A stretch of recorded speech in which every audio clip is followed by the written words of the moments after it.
Peoples party نے گلگت بلتستان میں فتح سمیٹ لی اور ایک بہت بڑی کامیابی انہوں نے حاصل کی ہے، سب کو پیچھے چھوڑ دیا ہے۔ آپ اس کامیابی کی بنیادی وجوہات کیا سمجھتے ہیں؟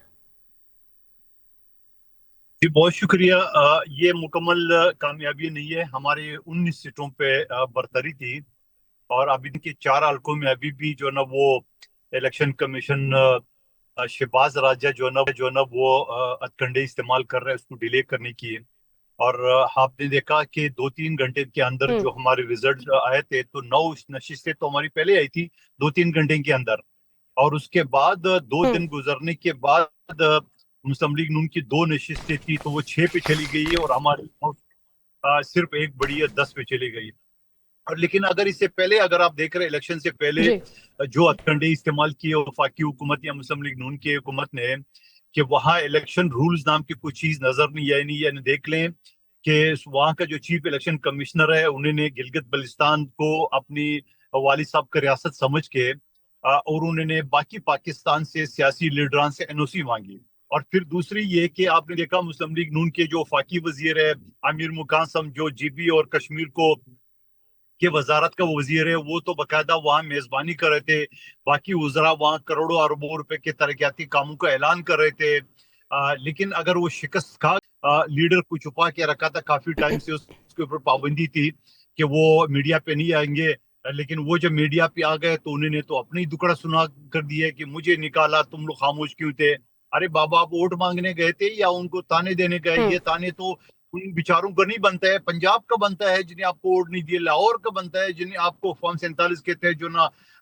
بٹھائے۔ تو میں یہ سمجھ رہا ہوں پھر اس کے بعد ان کے لیڈران نے جو نعرہ لگایا کہ گلگت بلتستان والوں کو کہ آپ کو کراچی چاہیے یا لاہور چاہیے، تو میرے خیال میں گلگت بلتستان والوں نے جواب دے دیا کہ انہوں نے سی سی ڈی کا لاہور نہیں چاہیے بلکہ بلاول کا کراچی چاہیے جہاں پاکستان کو 70% ریونیو دے رہا ہے۔ اور پھر اگر میں بھٹو صاحب کی بات کروں جنہوں نے سبسڈی دی ہے جو آج تک ہے، پھر یہ جو صوبائی اسمبلی اور گورنر وزیر اعلیٰ اور یہ جو آئینی سٹیٹس ہے یہ بھی آصف علی زرداری صاحب نے 2009 میں دیے۔ تو یہ سارے معرکات ہیں جو پیپلز پارٹی کو سب سے بڑی پارٹی نے منتخب کر لیا۔ اچھا سر، مولانا فضل الرحمان نے گلگت بلتستان کے انتخابی نتائج کو مسترد کر دیا ہے، آپ ان کے موقف کو کس طرح سے دیکھتے ہیں؟ یقیناً وہ کوئی نشست نہیں جیت سکے تو ان کا یہی جواب ہوگا، اور کیا کہیں گے؟ آپ کیا کہیں گے کہ وہ یہ کہیں گے پیپلز پارٹی کو مبارک ہو، یہی بیانیہ بی ٹی آئی کا بھی ہے، یہی ان کا ہے۔ تو میں سمجھ رہا ہوں کہ اس کے علاوہ تو یقیناً وہ ایک سیاسی رہنما ہے، ان کے پاس تو یہی سیاسی بیان ہے، اس کے علاوہ کیا ہو سکتا ہے؟ اچھا سر، ان کی جانب سے کہا گیا کہ وفاق، امن و امان سمیت دیگر معاملات پر تمام جماعتوں کا اعتماد لے، کون سے دیگر معاملات کا ذکر کرنا چاہ رہے ہیں؟ دیکھیے جی بی الیکشن میں میں یہ سمجھ رہا ہوں کہ یہاں مسلم لیگ نون نے بڑی غلطی کی ہے، اور پی ٹی آئی کا جو صورتحال ہے وہ تو آپ کے سامنے۔ یقیناً میں یہ بھی کہوں گا ساتھ ساتھ کہ پی ٹی آئی کے ساتھ زیادتی ہوئی ہے کہ پی ٹی آئی کے لوگوں کو آدھے کو چھوڑا آدھے کو نہیں چھوڑا، وہاں ان کو سمبل نہیں ہونے دیا، دوسری پارٹی کے نام سے وہ اس کو بھی کر دی۔ یہ ساری زیادتیت تو اپنی جگہ پہ ہے، لیکن وہاں تو ایک چھوٹا سا علاقہ ہے، ایک گاؤں دیہات ٹائپ کا، ٹوٹل 2000 روپے پہ ایک ایم پی اے بنتا ہے، 2000 4000 جو میکسیمم ووٹ لیے وہ 12000 ہے۔ تو وہ تو ایک چھوٹا سا حلقہ ہے، وہ تو ایک دوسرے کو باپ دادا پردادا سے جانتے ایک دوسرے کو،